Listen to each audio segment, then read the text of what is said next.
ശബരിമലയിലെ വനവാസി മേഖലയെ ലക്ഷ്യമാക്കി ഒരു മതപരിവർത്തന രീതി അല്ലെങ്കിൽ മതപരിവർത്തനത്തിനായി ചിലർ ശ്രമിക്കുന്നുണ്ട്. എന്തുകൊണ്ടാണ് അവർ ശബരിമലയെ ലക്ഷ്യം വെക്കുന്നത്?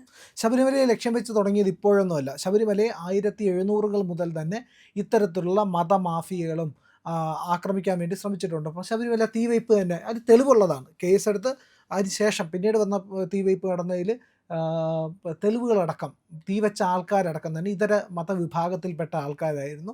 പ്രത്യേകിച്ച് ഇവാഞ്ചലിസ്റ്റുകൾ തന്നെയായിരുന്നു അന്ന് ശ്രമം നടത്തിയത്. അത് ഒരു തവണയല്ല, ഒരു ശ്രമമൊന്നുമല്ല. ശബരിമലയെ ഇല്ലാതാക്കാനായിട്ട് ഏതാണ്ട് കഴിഞ്ഞ 3 നൂറ്റാണ്ടായിട്ട് ശ്രമം നടക്കുന്നുണ്ട്.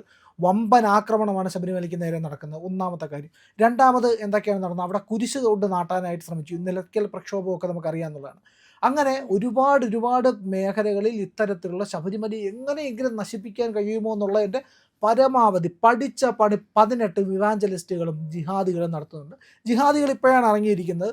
ജിഹാദികൾ അവിടെ എന്തെങ്കിലുമൊക്കെ സാധ്യത ഉണ്ടോ എന്ന് അന്വേഷിച്ചു കൊണ്ടിരിക്കുകയാണ് നിരന്തരമായിട്ട്. വാവര് നടയൊക്കെ അതുമായിട്ട് ബന്ധപ്പെട്ടാണ് നടക്കുന്നത്. അത് നമ്മുടെ സ്വാതന്ത്ര്യത്തിന് ശേഷമാണ് ഈ വാവര് നടയിൽ ഇത്തരം പരിപാടികളൊക്കെ തുടങ്ങിയതുമൊക്കെ തന്നെ. പക്ഷേ അതുമായിട്ട് ബന്ധപ്പെട്ടുള്ള പ്രവർത്തനം ആരംഭിക്കുന്ന സ്വാതന്ത്ര്യത്തിന് ശേഷമാണ്.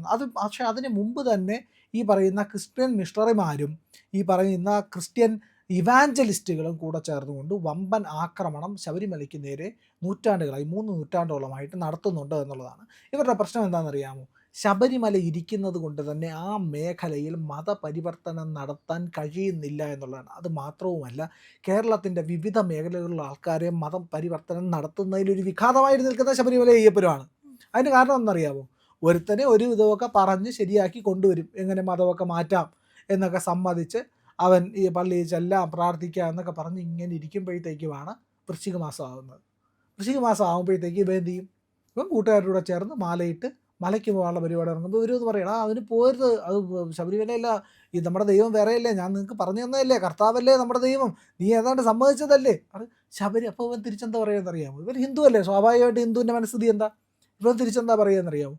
ഞാൻ പോകുന്നത് ശബരിമലയ്ക്കാണ്, ശബരിമലയിൽ എല്ലാ ദൈവവും ഉണ്ട്, ശബരിമലയിൽ ഒരു കുഴപ്പമില്ല, മതേതരമായിട്ടുള്ള സ്ഥലമാണ്, ഏത് മതക്കാർക്കും ജാതിക്കാർക്കും ശബരിമലയിൽ ചെല്ലാം, അവിടെ മാലയിട്ട് കഴിഞ്ഞാൽ, ശബരിമലയ്ക്ക് പോകാൻ മാലയിട്ടാൽ എല്ലാവരും അയ്യപ്പനാണ്.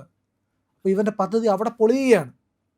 ഈ മതം മാറ്റൽ പ്രക്രിയ നടക്കാത്തതിന് കേരളത്തിൽ വിഘാതമായിട്ട് നിൽക്കുന്ന ഒന്നാമത്തെ കാരണം ശബരിമലയിലെ അയ്യപ്പനുമാണ്. കാരണം വർഷാവർഷം മലയ്ക്ക് പോകുന്നത് വൃശ്ചിക മാസം ആകുമ്പോഴുള്ളത്, ഇതൊക്കെ കാരണം എന്ത് സംഭവിക്കും? ഇവൻ്റെ മനസ്സിലേക്ക് അയ്യപ്പനും ഭക്തിയും വരും. അത് മാത്രവുമല്ല, മാന്ത്രികമായ അനുഭൂതി ശബരിമലയിൽ പോകുന്ന ഏതൊരു വ്യക്തിക്കും ഉണ്ടാവും. ശബരിമലയിൽ പോയിട്ടുള്ള, വ്രതം പിടിച്ച് ശബരിമലയിൽ പോയിട്ടുള്ള ഏതെങ്കിലും ഒരു മനുഷ്യനോട് ചോദിച്ചു നോക്കുക, ശബരിമലയിൽ പോയപ്പോൾ എന്തായിരുന്നു അനുഭവിച്ചത്? അപാരമായ നിർവൃതി. ഞാനൊക്കെ അനുഭവിക്കുന്നതാണ് എല്ലാ വർഷവും. ആ നിർവൃതി അനുഭവിക്കാൻ വേണ്ടിയിട്ടാണ് മാലയിട്ട് വ്രതം നോറ്റ് നമ്മളവിടെ പോകുന്നത്. ആ മനസ്സിന് കിട്ടുന്ന സമാധാനം, അവിടെ ചെന്ന് കഴിയുമ്പോൾ പറഞ്ഞറിയിക്കാൻ കഴിയാത്ത എന്തൊക്കെയോ മാറ്റങ്ങൾ ഞങ്ങളിൽ ഉണ്ടാകുന്നുണ്ട്. അതെൻ്റെയൊക്കെ ജീവിതത്തിൽ ഞാൻ അനുഭവിച്ചു കൊണ്ടിരിക്കുകയാണ്, ഇപ്പോഴും അനുഭവിക്കുന്നുണ്ട്. എങ്ങനെയൊക്കെ ഒരു വർഷം നടന്നാലും ശരി തന്നെ, അവസാനം ആ വൃശ്ചിക മാസത്തിൽ ആ പടി കയറുമ്പോൾ, ആ 18 പടിയും കയറി മുകളിൽ ചെന്ന് ഭഗവാനെ കണ്ടു കഴിയുമ്പോൾ മനസ്സിനുണ്ടാകുന്ന ആ ആനന്ദം, നിർവൃതി, അത് എങ്ങനെ ആനന്ദമാണോ, നിർവൃതിയാണോ, അനുഭൂതിയാണോ, അനുഗ്രഹമാണോ, ഇതൊന്നും പറയാനറിയില്ല. പക്ഷെ പറയുന്നതിനൊക്കെ അപ്പുറത്തേക്ക് അപാരമായിട്ടുള്ള എന്തോ ഒന്ന് ഞങ്ങളിൽ സംഭവിക്കുന്നു. അത് അപ്പോൾ സംഭവിച്ച് അവിടെ അവസാനിക്കുകയല്ല കേട്ടോ.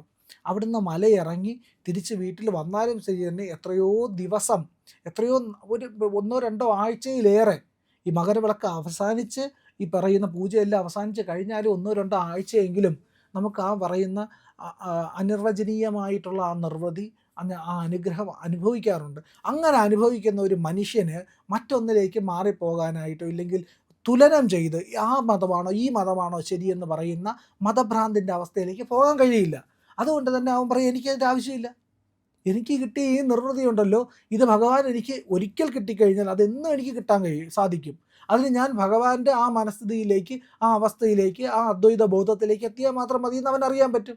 അപ്പോൾ അവന് ഈ ട്രാപ്പിൽ പെടുത്താൻ കഴിയുന്നില്ല, ഈ മതം മാറ്റത്തിൻ്റെ ട്രാപ്പിൽ പെടുത്താൻ കഴിയുന്നില്ല എന്നുള്ളത് കൊണ്ടാണ് അവർ ഈ പഠിച്ച പണി 18 പയറ്റി ശബരിമലയെ ഇല്ലാതാക്കാൻ വേണ്ടി ശ്രമിക്കുന്നത്. അപ്പൊ ഇവര് ഉദ്ദേശിക്കുന്നത് മതപരിവർത്തനം നടത്തി അവരിലേക്ക് ആളുകളെ കൂട്ടുന്നതിനേക്കാട്ടിലപ്പുറത്തേക്കും ശബരിമലയെ നശിപ്പിക്കുക എന്ന് പറയുന്ന അതെ, ഒരു എങ്കിലേ പ്രത്യേക അവരുടെ അജണ്ട പ്രക്രിയ നടക്കുകയുള്ളൂ. നിലനിൽക്കുന്നുണ്ട്. അവരുടെ പ്രക്രിയ അതുകൊണ്ടേ നടക്കുകയുള്ളൂ, അത് വെച്ചേ നടക്കുകയുള്ളൂ. അതിന് വേണ്ടിയിട്ടാണ് മതപരിവർത്തനത്തിന് ആളെ കൂട്ടണമെങ്കിൽ ശബരിമല ഇല്ലാതാകണം ഇതാണ് അവരുടെ ലക്ഷ്യം. അപ്പോൾ ഇപ്പോൾ നടന്നിരിക്കുന്ന സംഭവം എന്താണെന്നറിയാമോ? പത്തനംതിട്ട റാന്നി അടിച്ചിപ്പുഴ എന്ന് പറയുന്ന പ്രദേശത്ത് അവിടെ മലവേടർ എന്ന് പറയുന്ന ഒരു വിഭാഗം ജനങ്ങളുണ്ട്.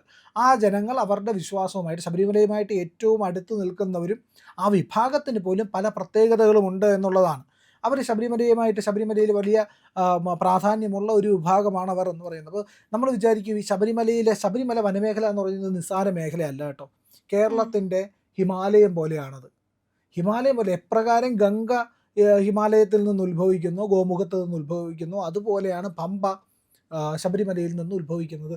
അത് മാത്രവുമല്ല, ശബരിമല എന്ന് പറയുന്ന അഗസ്ത്യാർകൂടം, ശബരിമല ഇതൊക്കെ ഉണ്ടല്ലോ പ്രത്യേകമായ വനമേഖലയാണ്. അവിടെ ദിവ്യമായ ഔഷധങ്ങളുണ്ട്, ദിവ്യമായിട്ടുള്ള തപസ്സിൻ്റെ കേന്ദ്രങ്ങളുണ്ട്. അത് തപോഭൂമിയാണ് ഇതൊക്കെ. ശബരിമല അഗസ്ത്യാർകൂടം എന്ന് പറയുന്നത് തപോഭൂമിയാണ്. ആ തപോഭൂമിയിൽ വലിയ പ്രാധാന്യമുണ്ട്, ഈശ്വരപ്രസാദമുണ്ട്. അത് അവിടെ ശബരിമലയിൽ മാത്രമല്ല, അതിന് ചുറ്റുമുള്ള 18 മലകളിലും അവിടെ താമസിക്കുന്ന ജനവിഭാഗങ്ങളിലും ഒക്കെ തന്നെയുണ്ട്. ആ ജനവിഭാഗങ്ങൾ തന്നെ സ്വയം ഈശ്വരൻ്റെ ഭാഗമാണ്. അതുകൊണ്ട് ശബരിമല ഈ പറയുന്ന അടിച്ചിപ്പുഴ വനമേഖലയിലുള്ള മലവേടർ വിഭാഗം എന്ന് പറയുന്നത് ഈശ്വരൻ്റെ പ്രജയാണ്. നമ്മൾ വൃന്ദാവനത്തിൽ ചെന്ന് കഴിഞ്ഞാൽ, വൃന്ദാവന ഭൂമിയിൽ ചെന്ന് കഴിഞ്ഞാൽ അവിടെ വ്രജവാസി എന്നാണ് പറയുന്നത്. വ്രജം എന്ന് പറഞ്ഞു കഴിഞ്ഞാൽ ഭഗവാന്റെ ആൾക്കാരാണ് അവർ. അതുപോലെയാണ് വ്രജവാസികൾ എപ്രകാരമാണോ ഉള്ളത്, അതുപോലെയാണ് ശബരിമല അയ്യപ്പൻ്റെ ജനവിഭാഗമുള്ളത്. ശബരിമല അയ്യപ്പൻ്റെ പ്രജകളാണ് അവിടെ ഉള്ളത്. ആ മലയിലെല്ലാമുള്ള 18 ശബരിമലയിൽ ചുറ്റുമുള്ള 18 മലനിരകളിലുമുള്ള മനുഷ്യർ എന്ന് പറയുന്നത് അയ്യപ്പൻ്റെ പ്രജകളാണ്. അവർ വലിയ ബഹുമാനത്തോടു കൂടിയാണ് മറ്റുള്ളവർ കാണുന്നത്. ശബരിമലയിലെ ആദിവാസി വിഭാഗങ്ങൾ, ഈ വനവാസി വിഭാഗങ്ങളോടെല്ലാം തന്നെ വലിയ ബഹുമാനമാണ് എല്ലാ മനുഷ്യർക്കും ഉള്ളത്. സാധാരണ നമ്മളിപ്പോൾ വേറെ ഏതെങ്കിലും മേഖലയിലുള്ള വനവാസി എന്ന് പറയുന്ന പോലെയല്ല.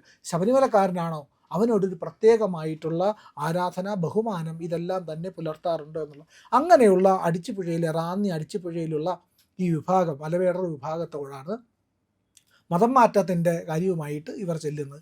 അങ്ങനെ ചെന്നപ്പോൾ അവർ എന്താ പറഞ്ഞു? അവർ പറഞ്ഞു ഞങ്ങൾ മതം മാറ്റത്തിന് തയ്യാറല്ല എന്ന് പറഞ്ഞു. നിർബന്ധിത മതപരിവർത്തനത്തിലുള്ള ശ്രമമാണ് പറഞ്ഞത്.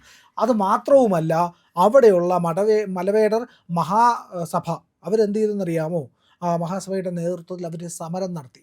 ആ സമരം നടത്തുകയും അവിടെ വലിയൊരു പ്രതിഷേധ കൂട്ടായ്മ നടത്തുകയും ചെയ്തു. ആ നടത്തിയ പ്രതിഷേധ കൂട്ടായ്മയ്ക്ക് ഇപ്പോൾ ഹിന്ദു ഐക്യവേദിയൊക്കെ പിന്തുണയുമായിട്ട് വന്നിട്ടുണ്ട്. പട്ടികവർഗ മലവേടർ മഹാസഭയ്ക്ക് ഐക്യദാർഢ്യവുമായിട്ട് ഹിന്ദു ഐക്യവേദിയും ഒക്കെ എത്തിയിട്ടുണ്ട് എന്നുള്ളതാണ്. അപ്പോൾ ഇവരവിടെ ഒരു പ്രതിഷേധം നടത്തിയപ്പോൾ അതിന് നേർക്ക് ഈ ഇവാഞ്ചലിസ്റ്റുകളുടെ ആക്രമണം ഉണ്ടായി. അവരെ കൈകാര്യം ചെയ്യാൻ, അവരെ ആക്രമിക്കാനായിട്ട് ഈ പറയുന്ന വിഭാഗത്തിൻ്റെ ആൾക്കാരെത്തി. കാരണം അവരുടെ ഇവാഞ്ചലിസ്റ്റ് പദ്ധതി നടപ്പിലാക്കുന്നതിന് ഏറ്റവും വലിയ വിഘാതമായിട്ട് ഈ മലവേടർ മഹാസഭ നിൽക്കുന്നു എന്നുള്ളതാണ് അവരുടെ പ്രശ്നം. അവിടെ ആ സമരത്തിന് എതിരായിട്ട് ആ പ്രതിഷേധത്തിനെ ആക്രമിക്കാനായിട്ട് ഈ ഇവാഞ്ചലിസ്റ്റുകളുടെ കൂട്ടമെത്തുകയാണ്. അതിനെതിരെ പ്രതിഷേധിച്ച് ഹിന്ദു ഐക്യവേദി ഇപ്പോൾ രംഗത്ത് വന്നിട്ടുണ്ട്. അപ്പോൾ ഹിന്ദു ഐക്യവേദിയുടെ സംസ്ഥാന ജനറൽ സെക്രട്ടറി, സംസ്ഥാന സഹസംഘടനാ സെക്രട്ടറിയായിട്ട് വി സുശികുമാർ ഇതിനെതിരെ പ്രസ്താവന ഇറക്കിയിട്ടുണ്ട്. ശബരിമലയോട് ചേർന്ന് കിടക്കുന്ന വനവാസി മേഖലകളിൽ വ്യാപക മതപരിവർത്തനത്തിന് ഇവാഞ്ചലിസ്റ്റുകൾ ശ്രമിക്കുന്നു എന്ന് പറയുന്നത്. ഇതിനെ പറ്റിയിട്ട് കുറിപ്പും ഹിന്ദു ഐക്യവേദി ഇട്ടിട്ടുണ്ട്. ശബരിമലയോട് ചേർന്ന് കിടക്കുന്ന വനവാസി മേഖലകളിൽ വ്യാപക മതപരിവർത്തനത്തിനായിട്ടുള്ള പെന്തക്കോസ്ത് അടക്കമുള്ള ഇവാഞ്ചലിസ്റ്റുകളുടെ ഗൂഢശ്രമം നടന്നുകൊണ്ടിരിക്കുകയാണ്. ഇതിനെതിരെ ശക്തമായി പ്രതിഷേധിച്ച് പട്ടികവർഗ മലവേടർ മഹാസഭയ്ക്ക് ഹിന്ദു ഐക്യവേദിയുടെ എല്ലാ തരത്തിലുമുള്ള ഐക്യദാർഢ്യം പ്രഖ്യാപിക്കുന്നു എന്നാണ് പറഞ്ഞിരിക്കുന്നത്. ഏതായാലും വളരെ ശക്തമായ ഒരു പ്രതിഷേധം നടക്കുന്നു. ശബരിമലയെ ആക്രമിക്കാൻ, ഇല്ലാതാക്കാൻ വേണ്ടിയിട്ടുള്ള ഒരു നീക്കമാണ്. അതിനെതിരായിട്ടുള്ള ശക്തമായ പ്രക്ഷോഭവും വരുന്നുണ്ട്. ഇത് അങ്ങനെ ചെറിയ ഒരു സംഭവമായിട്ട് കാണാനോ കണ്ടില്ലെന്നടിക്കാനോ കഴിയില്ല എന്നുള്ളൊരവസ്ഥ തന്നെ. ശബരിമലയെ ആക്രമിക്കാനാണ് ഇവിടെ ലക്ഷ്യം നടക്കുന്നത് എന്നുള്ള പ്രവർത്തനം നടക്കുന്നതെന്നുള്ളത് വ്യക്തമാണ്. പ്രിയപ്പെട്ട പ്രേക്ഷകരെ, ഞങ്ങൾ ഇന്ത്യ ലൈവ് പതിവുപോലെ നമ്മൾ പറയുകയാണ്, മാധ്യമങ്ങളിൽ വരാത്ത, മറ്റു മാധ്യമങ്ങൾ പറയാത്ത വാർത്തകളാണ് നിങ്ങളുടെ മുന്നിലേക്ക് കൊണ്ടുവരുന്നത്. ഇത് പറയാൻ ഞങ്ങൾക്ക് പ്രേരണയും ശക്തിയും നിങ്ങളാണ്. നിങ്ങൾ ഞങ്ങളുടെ കൂടെ ഉണ്ടാവണം. ഞങ്ങളുടെ ചാനൽ സബ്സ്ക്രൈബ് ചെയ്യണം. നമുക്കൊരു ചാനൽ കൂടിയുണ്ട്, C4N മലയാളം. അപ്പോൾ ആ ചാനലും കൂടി ഒന്ന് സബ്സ്ക്രൈബ് ചെയ്യണം. ഇന്ത്യ ലൈവ് ഉറപ്പായിട്ടും ചെയ്യണം. C4N കൂടെ, C4N, C എന്ന് പറഞ്ഞാൽ ക്രെഡിബിൾ, ഫോർ നേഷൻ, രാജ്യം. നമ്മുടെ രാജ്യത്തിന് വേണ്ടിയാണ്. രാജ്യം വിട്ട് ഒരു കാര്യവും ഇന്ത്യ ലൈവിനില്ല. അതുകൊണ്ട് ഞങ്ങളുടെ കൂടെ ഉണ്ടാവണം എന്നുകൂടി അഭ്യർത്ഥിക്കുന്നു.